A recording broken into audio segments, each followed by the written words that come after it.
A grabar. Ya.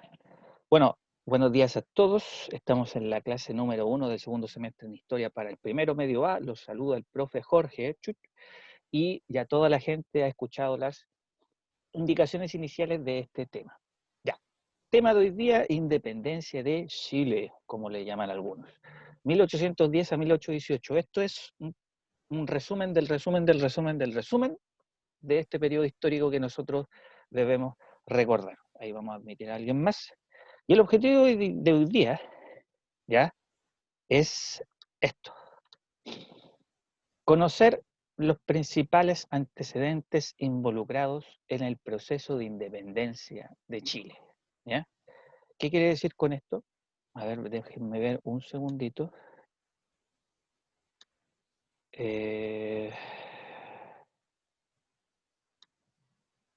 Ahí nomás. Ya. Hoy día solamente vamos a hablar de lo que origina o las razones que originan la famosa independencia de Chile. Ya no vamos a hablar inmediatamente de etapa 1, etapa 2, etapa 3, simplemente de la independencia de Chile. ¿Ya? Cualquier duda pueden hacerlo en el chat o interrumpirme con su obra.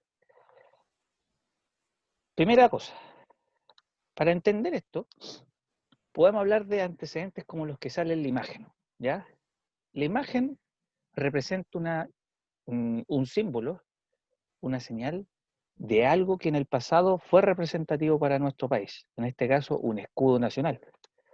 ¿Alguien de casualidad sabe de qué época este escudo, quién lo hizo y qué representa?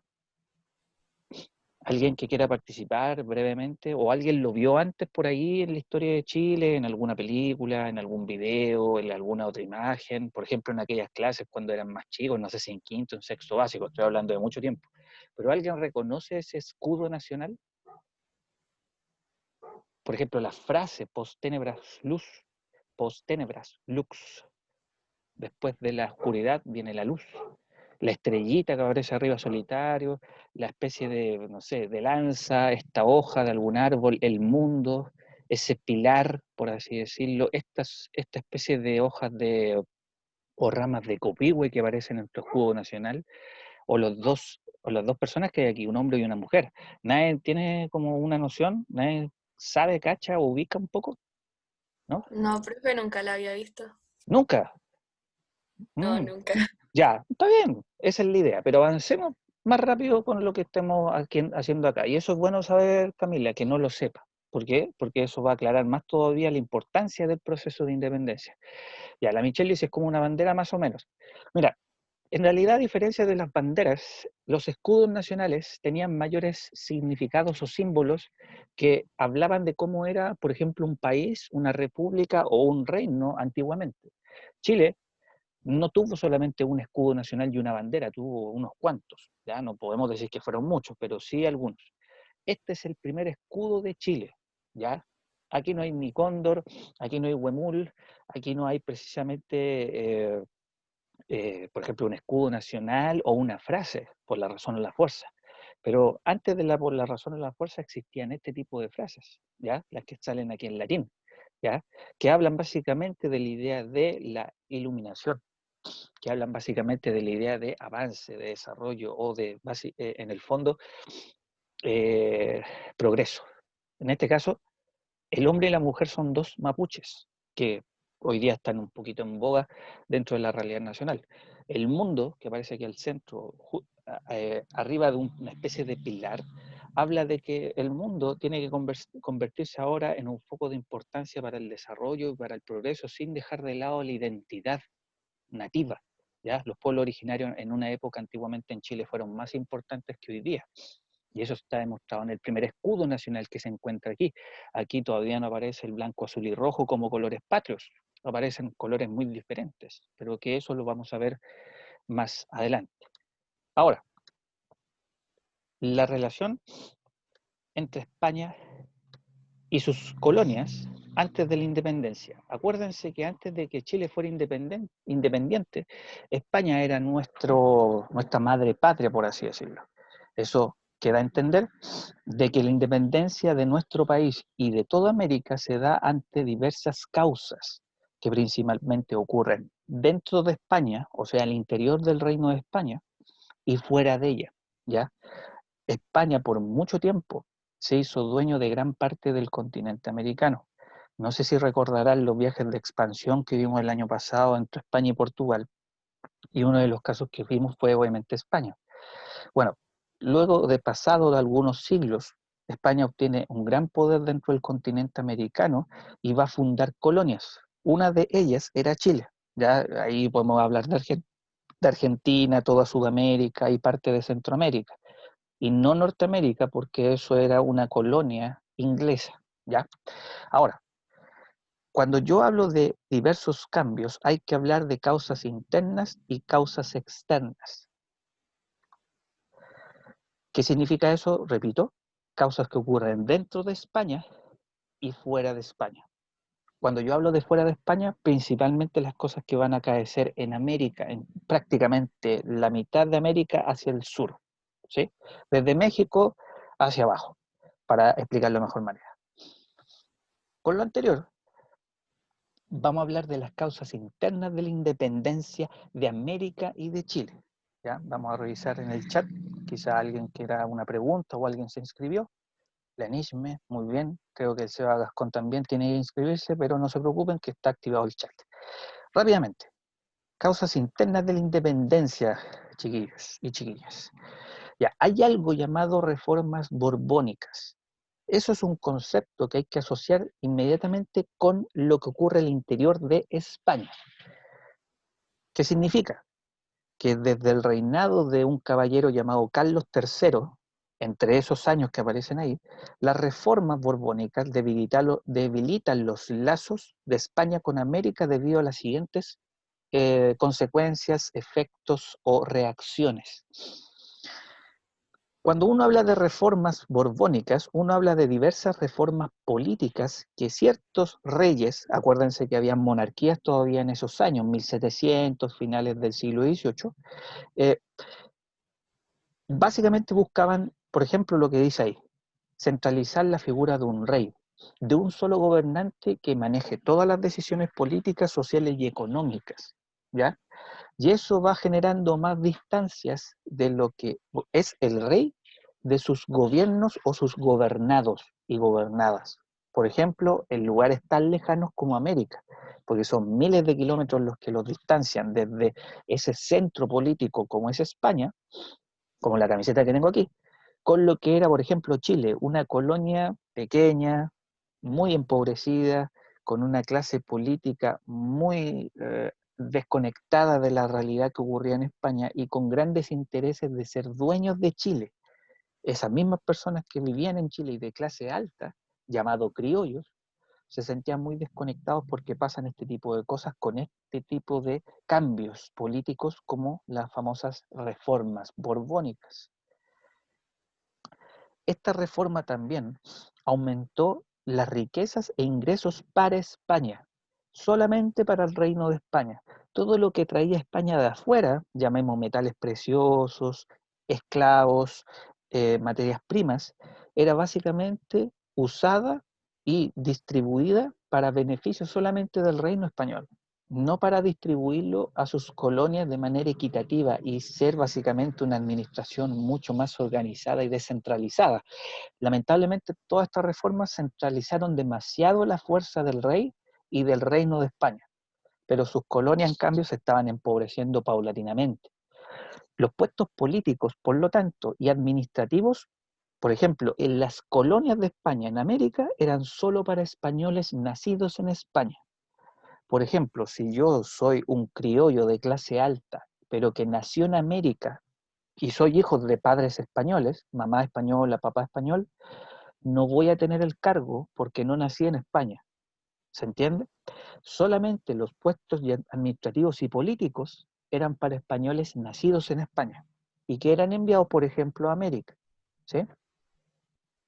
Por lo tanto, existen ciertos mecanismos ciertas instancias, como los cabildos que sale ahí abajito, que era el único espacio de participación efectiva entre las personas de las colonias, por ejemplo, en América. Por ejemplo, valga la redundancia, si yo quiero tomar una decisión con los ciudadanos de, por ejemplo, Santiago, aquí en Chile, el cabildo era el único espacio de participación política. ¿Y eso tenía efecto en España? Ninguno, porque todas las decisiones que se tomaban eran aplicadas dentro del contexto pequeñito de una ciudad como Santiago o de otra como Concepción, La Serena o Villarrica. ¿Pero eso llegaba a España como una información relevante? No. Por lo tanto, el rey solamente confiaba en que el representante enviado por él a América o a Sudamérica hiciera un papel más o menos importante y que reflejara el pensamiento de este gobierno central, ¿ya? Pero de llevarlo a la realidad, bastante complicado. Finalmente, o por lo tanto, respecto a este factor A de las reformas borbónicas, voy a subirme allá arriba, económicamente aumentó más el monopolio de España. ¿Qué significa? España es el dueño y es básicamente el que pone los precios a las cosas, es el que administra las cantidades de cosas que van llegando a su reinado y por lo tanto hay un derecho a propiedad único para el imperio español y no para sus colonias o para sus gobernados en otras partes del mundo, principalmente en América. Cuando yo hablo de monopolio, básicamente es que España es el único dueño de lo que explota, obtiene o gana de otros lugares que son gobernados por este imperio. ¿Sí? Ahí se anotaron la NISME y el SEBA. Esa es más o menos una primera causa interna, lo que ocurre dentro de España. Cuando se hacen estas famosas reformas, el impacto que va a tener al interior de España puede que sea muy positivo para el rey, para su corte, para sus sirvientes, para su familia, para los españoles que viven ahí, en Madrid y en todas las distintas ciudades. Pero externamente va a generar mayores distancias que cercanías con la madre patria, como le llaman algunos todavía el día de hoy. A ver. No, tranquila, Michelle. Ahí anótese. Ahora, continuando con otra segunda causa interna, la crisis de la monarquía. Si bien las reformas borbónicas comenzaron siendo buenas para España, lamentablemente pasan las décadas y empieza a haber una crisis dentro de España misma, producto de estas decisiones, por ejemplo, el monopolio que existe en el comercio para beneficiar a España, pero lamentablemente afectar a sus colonias. Primero, el rey de España, que en ese entonces, en la época de la independencia de Chile, se llamaba Fernando VII. En 1812, o sea, ya un par de años después de la declaración de la primera Junta Nacional de Gobierno en Chile, en 1810, este rey es apresado, es arrestado por Napoleón. Napoleón Bonaparte, ya básicamente el emperador de Francia en esa época, decide hacer sus invasiones napoleónicas por toda Europa. Y una de las víctimas más importantes de Francia al mando de Napoleón fue España. ¿Ya? En la ciudad de Bayona, en 1812, es apresado por Napoleón. Y Napoleón tiene que poner a un rey, obviamente, que sea cercano a él, para que lo represente mientras Napoleón sigue invadiendo Europa, que es básicamente lo que quiso hacer posteriormente Hitler en los años de 1930 1940. ¿Ya? Vamos a ver si hay alguna pregunta en el chat. Ya, no, nada, no se preocupen, ahí se está notando la gente. Bueno, con la invasión de Napoleón a España, van a venir obviamente la oleada de invasiones napoleónicas sobre Europa. Cae Italia, va a caer Portugal, el Imperio Alemán, Bélgica, etcétera, ¿ya? Ahí Inglaterra el que fue el que le puso como más freno, como que logró como frenar un poco esa invasión, ya que ahí tenían obviamente la separación de la gran isla de Gran Bretaña respecto a Europa.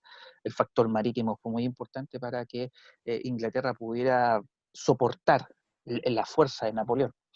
Pero nosotros estamos en España, obvio. Con eso, hay que recordar simplemente esta cara. Fernando VII, rey de España, que gobernó pasado 1812, porque vuelve a estar en el poder, ahí un pequeño spoiler, no va a durar mucho porque también las colonias en América, cuando se dan cuenta que este gobernante que están viendo en pantalla, no yo, no, no tengo nada con los reyes, no me interesan tampoco, y actualmente los reinados en el mundo no tienen mucho peso. En cambio, en la época, 1800, los reyes tenían una influencia tremendamente vital en la vida de muchas personas. Muchos eran seguidores de los reyes porque seguían pensando que eran enviados o representantes de Dios en la tierra. No sé si se acuerdan un poco de las monarquías absolutas cuando las estudiamos ahí en el año pasado. No, retrocedo la diapo, espérame. La voy a retroceder, no se preocupe. Chut, chut, ahí. Por lo tanto, la imagen que ustedes vieron de Fernando VII, obviamente un detalle extra que va un poco a la idea que está ahí anotando la Noé o algunos de ustedes. La idea esencial para entender este factor es que al interior de España, cuando hacen sus famosas reformas políticas, pero posteriormente la situación militar bélico y geopolítico con las famosas invasiones de Napoleón, van a hacer que España entre en una profunda crisis gubernamental y el punto central, cuando es arrestado el rey de España, América se va a ver como, a ver, es como cuando están las ovejas en el rebaño y desaparece el que los cuida, la persona que los cuida. Por lo tanto, las ovejas pueden hacer muchas cosas, pueden hacer lo que quieran, podrían escaparse, por así decirlo metafóricamente. Y entre otros lugares, en Chile, cuando se sabe la noticia, va a ocurrir el efecto de, oye, ¿por qué no aprovechamos de hacer algo nuestro, algo propio? ¿Por qué no nos autoproclamamos, no un país independiente, pero sí un gobierno que toma sus propias decisiones y que no va a depender de un rey que está a cientos y miles de kilómetros en el otro lado del mundo? ¿Mm? Ahí va a haber una de las razones que posteriormente se van a entender como los inicios de la independencia de este país, ¿ya? Porque acuérdense que antes éramos dependientes de España. Ya, Fernando VII, ahí está su carita y todo. De hecho, ¿quién reemplaza a Fernando VII luego de ser apresado? Napoleón pone a su hermano, a José Bonaparte o Pepe Botella. El problema es que Pepe Botella era muy bueno para el alcohol y para el vino, era muy borrachín, por lo tanto tuvo menos peso que un paquete de cabritas, como se dice, como poder absoluto en España. Y ahí incluso los españoles van a hacer su propio proceso de independencia, por así decirlo. ¿Ya? Ahora, antecedentes a la independencia de América. Ahí voy a ver, nuevamente me voy a bajar, vamos a ver el chat, si hay quien dice, de nada, Noel. Y entendiendo el factor interno que ocurre en España, vamos a ir a esta segunda parte de la clase con las causas externas. ¿Qué significa eso? Con las causas que ocurren afuera de España. Es muy sencillo. Primero, entre los siglos XVIII en adelante, va a ocurrir un proceso llamado ilustración, que quiere decir que entre otras cosas, como movimiento intelectual que también estudiamos el año pasado, los seres humanos se van a empezar a formar más en la idea de que, por ejemplo, las personas de manera natural no podemos ser gobernados por un solo individuo. Por ejemplo, de que no puede existir la esclavitud, porque las personas de piel negra no pueden ser considerados inferiores porque tienen los mismos talentos, habilidades, pero lo único que nos diferencia es la piel y los hábitos, las costumbres y la cultura o de dónde provenimos, ¿ya? Por lo tanto, una de las cosas importantes para la independencia de nuestro continente, y no solamente de Chile, es entender que existen procesos que en esos momentos cambiaron la mentalidad de las personas, así como, ¡puf! En este caso, la ilustración. Por ejemplo, los derechos del ser humano, la crítica al absolutismo y a la sociedad estamental. No sé si se acuerdan la pirámide del rey, los nobles, el clero y el tercer estado. Con todas esas ideas que ustedes más o menos deben recordar del año pasado, es que la ilustración se considera como un factor externo, porque las ideas de Europa ilustradas llegan también a América y van a fundamentar y van a justificar más todavía la idea de por qué no los liberamos de estas personas que nos gobiernan en otra parte del mundo. Eso sería como una razón importante. Y eso se puede sintetizar en los principios de igualdad y libertad, muy famosos en lugares como Francia, ¿ya? O incluso Estados Unidos. ¿Mm? Sí, voy a subirla a Classroom, Seba, pero hay que poner atención a esto porque también está grabado. Con los principios de la igualdad y la libertad va a venir las influencias de ciertos lugares del mundo, en este caso Estados Unidos. En 1776 se independiza de Inglaterra y van a aplicar o van a poner en práctica nuevas ideas, como son la ciudadanía, la libertad y la democracia, que todas las personas somos iguales ante la ley, de que un gobierno independiente tiene que tener leyes, de que independiente de la clase social las personas pueden participar bajo ciertas condiciones, por ejemplo, de edad, de educación o simplemente por haber nacido en un territorio nuevo que es independiente, como por ejemplo en un país, ¿ya? Eso implicó que los criollos, que son aquellas personas nacidas en América, pero de padres provenientes de Europa, en este caso España, si lo ponemos en el caso de Chile, van a sentir que esas ideas o esas acciones son muy dignas de imitarse. Si Estados Unidos logró en una guerra encarnizada contra los ingleses lograr su independencia, porque al principio eran 12 estados y no 50 como los de hoy en día, en Chile puede pasar lo mismo. Por lo tanto, hay que formar un ejército, hay que organizar y elegir a los líderes, etcétera, ¿ya? Y convencer también a las personas más pobres, sobre todo a los que son campesinos, de que es conveniente ser un país independiente y no depender nunca más de, por ejemplo, España, ¿sí? Por lo tanto, con la ilustración europea, principalmente venía desde Francia, ¿m? Y la influencia más directa de Estados Unidos, es que de manera como causa externa a España, en América se va a empezar a revolver la cosa y va a generar a futuro los procesos de independencia en muchos de los países que hoy día conocemos con los nombres que existen hoy, actualmente, sobre todo en Sudamérica. Y finalmente, el factor externo de la Revolución Francesa. ¿Por qué primero Estados Unidos y después Francia? Porque obviamente la Revolución de Estados Unidos fue primero, ¿ya? Algunos confunden generalmente las cosas, pero fue primero Estados Unidos y después Francia en 1786. Y en Francia ocurre la famosa teoría de la soberanía popular, que es el poder reside en el pueblo. De ahí viene la lógica de vivir, por ejemplo, en una democracia. El pueblo es el que toma las decisiones o elige sus gobernantes.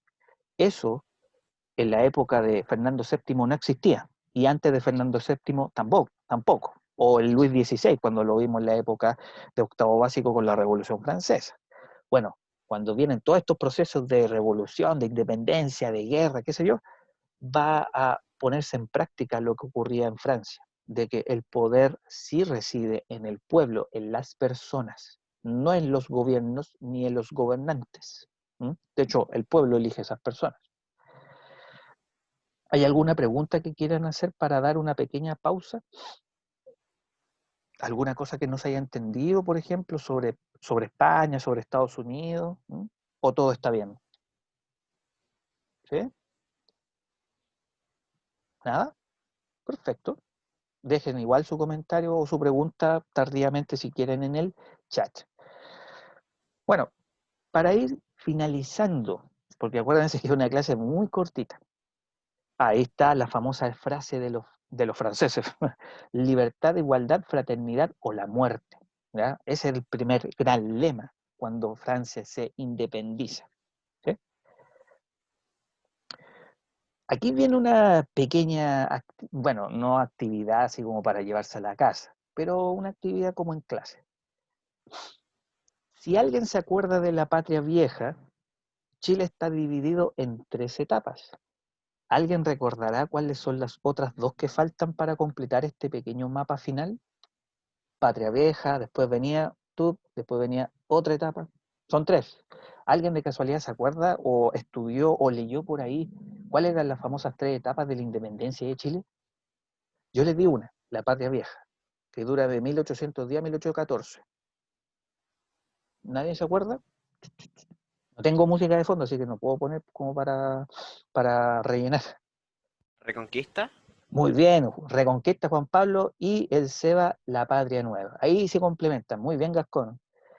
Ahora, configurando lo que dijeron, para avanzar ahí y no demorarnos tanto, vamos a dejar la Reconquista al medio y ahí la Patria Nueva. como al final.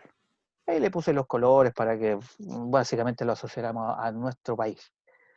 Con esos factores internos que ocurren en España y los factores externos que acaecen fuera del continente europeo, principalmente en América, vamos a entender brevemente la independencia de Chile o recordarla bajo estas tres etapas: patria vieja, reconquista y patria nueva. En primer lugar, la patria vieja es donde se forman las ideas políticas de independencia, de emancipación, porque es un sinónimo. La difusión de las ideas ilustradas, las ideas de libertad, igualdad, fraternidad, independencia, esas palabras que no se habían escuchado masivamente en Chile, se empiezan a masificar gracias a ciertas personas, ¿sí? Y no cualquier personaje, ¿ya? No cualquiera llegaba con ideas nuevas a Chile para poder viralizarlas, por así decirlo, y masificarlas en el pueblo o en las clases más populares, ya que ellos tenían una vida mucho más ligada a la tierra, todavía muy dependiente de sus patrones, de sus dueños, básicamente patrones de fundo que habían en esa época, la famosa hacienda, que era un sistema político, económico y de vida en comunidad muy parecido al feudalismo en la Edad Media. No sé si se acuerdan de eso en octavo, pero que en la Patria Vieja va a ser muy notorio, bueno, hasta el día de hoy, eh, pero que va a significar también que mucha gente de la clase popular pobre sienta que esta es la oportunidad de obtener mayores beneficios luego de luchar por Chile o por una guerra que era comandada por gente de clases sociales altas, ilustradas, ¿sí? Por lo tanto, en la Patria Vieja va a ser esto lo principal, chiquillos y chiquillas, para que no se les olvide, ¿ya? La formación de un ideario político de independencia. Obviamente no va a pasar solamente en Chile, van a pasar en muchos países, ¿sí? Luego, en la Reconquista, bueno, en la Patria Vieja también empiezan los primeros conflictos militares, llega el ejército español a Chile, intenta tomar el poder a la fuerza. En esos momentos Fernando VII ya estaba apresado, ¿m? Y en la Reconquista, que ocurre de 1814 a 1817, ocurre este hito que yo les mencionaba previamente. Fernando VII recupera su libertad. Luego de que los españoles empezaran a enfrentarse a Napoleón, no digamos que inmediatamente va a ocurrir la independencia de España, pero en este punto Fernando recupera su libertad y da inicio a una persecución contra todos los criollos que habían dicho independencia de Chile, que vamos a ser libres de España, y todos los opositores al régimen de Fernando VII, de él mismo, van a ser perseguidos en Chile. Ahí ocurren muchos hechos puntuales, aparecen personajes como Manuel Rodríguez, Bernardo Higgins y José Miguel Carrera también aparecen dentro de este periodo, también en el anterior y en el posterior igualmente. Y ocurren también situaciones como las ofensivas, las contraofensivas, los patriotas y los realistas. También una cosa que se me olvidaba decir, los patriotas son aquellos defensores de la idea de independencia de Chile, son como los buenos, en la película si lo pusiéramos así, y los realistas son los realistas defensores de la corona española, llegados a Chile para poder frenar este avance independentista chileno. ¿Ya? Ocurren muchos hechos también de mucha belicosidad y de mucho enfrentamiento militar, ¿sí? Y finalmente, dentro de también lo que significa una guerra de independencia, terminamos con la Patria Nueva de 1817 a 1823.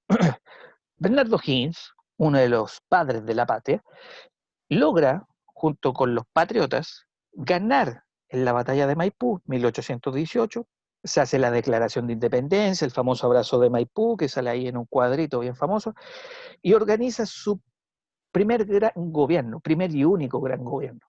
Él fue director supremo, de hecho, y organiza ya al naciente país independiente, ¿ya? Crea las primeras, bueno, no las primeras leyes, pero básicamente aterriza las primeras grandes leyes que van a tener efecto en las clases sociales, sobre todo más pudientes, más poderosas, pero también en las más pobres, ¿sí?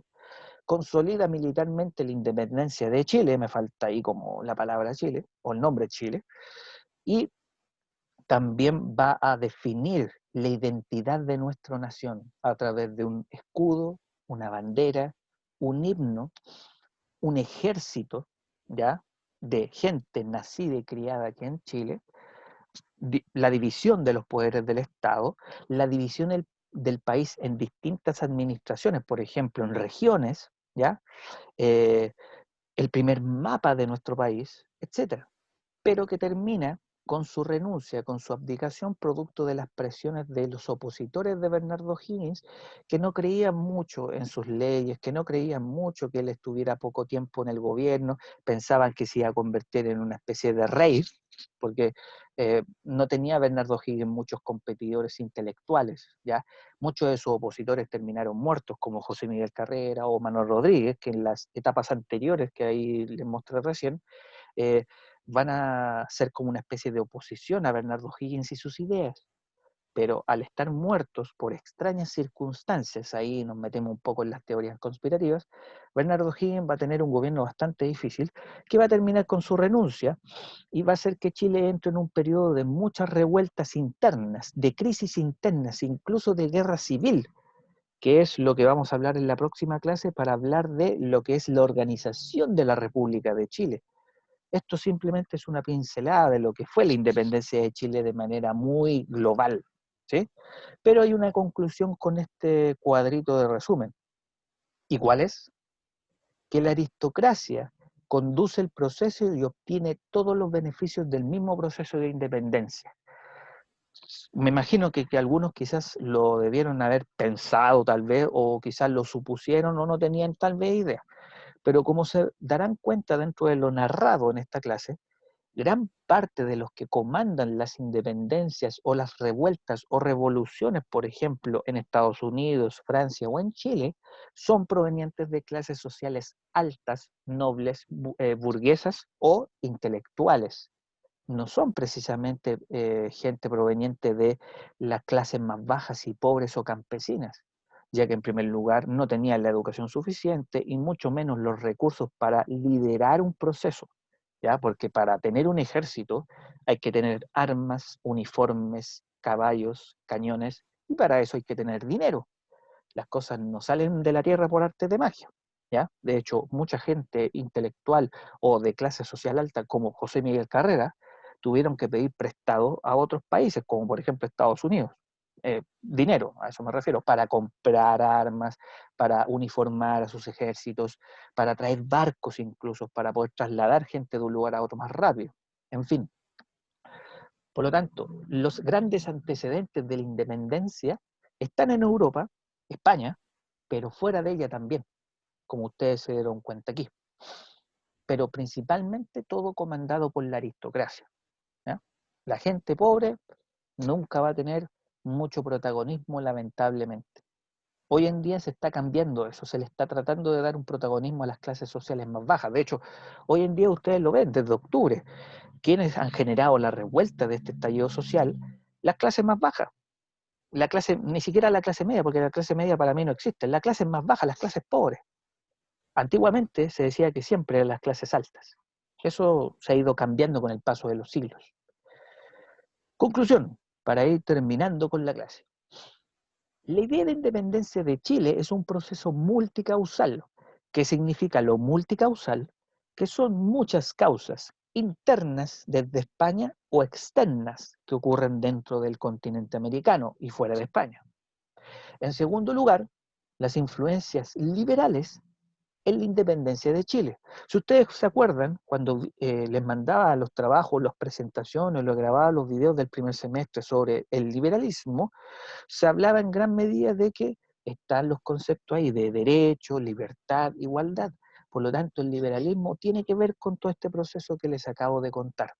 Si no se acuerdan, pueden revisar las cosas que hemos visto del primer semestre de una manera más sencilla, rápida y simplemente para que no se pierdan. Y en tercer lugar, las independencias del siglo XIX, como las que le he presentado aquí, son asuntos de la clase alta. O sea, si yo pudiera dar la pregunta ahora a ustedes, ¿las independencias son solamente de la clase alta o también son influencia o participación de las clases más bajas? En estos momentos la respuesta sería la que sale ahí un poco en modo de afirmación. Es un asunto de clase altas.